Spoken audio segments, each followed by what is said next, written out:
Monsieur Philippe Luguerini, bonjour. Vous êtes président de l'association des anciens de l'ISAE Supaéro NSICA, deux écoles phares du groupe ISAE, mais la formation évolue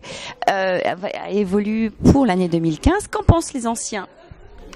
D'abord, le fait que il faut signaler que l'amicale a été totalement associée à cette réforme, et c'est déjà un signe le fait que les anciens sont associés à la gouvernance de l'école, à l'instar des grandes universités américaines. Nous avons été totalement associés au processus pour définir le cursus et pour le mettre en place.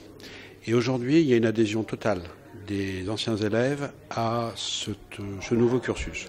Adhésion à la fois cursus tel qu'il est défini et adhésion au principe même de regrouper les deux cursus historiques de l'NSICA et de Supaéro. Vous êtes un industriel, donc vous avez un regard sur les ingénieurs diplômés de demain. Qu'attendez-vous, vous, en tant qu'industriel, qu'attend le monde de l'entreprise de ces nouveaux diplômés qui arriveront dans 3 ans, diplômés de cette nouvelle formation? Quelles sont les compétences attendues? De tout temps, dans l'industrie, l'ingénieur a été au carrefour d'une dialectique entre l'approfondissement d'une discipline, l'expertise, et la synthèse, la cohérence entre les disciplines.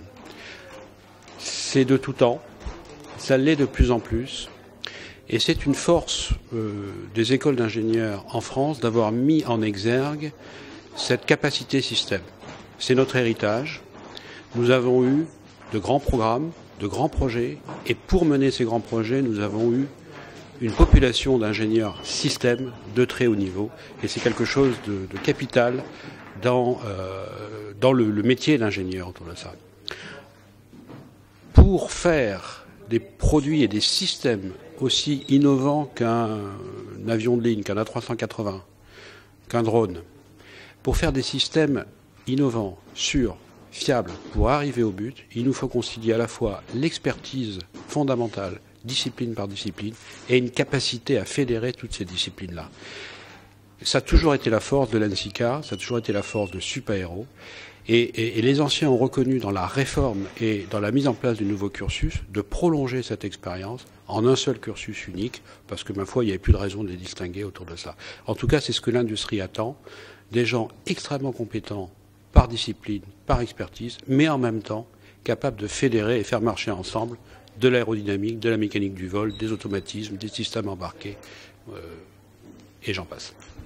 Monsieur Luguerini, merci.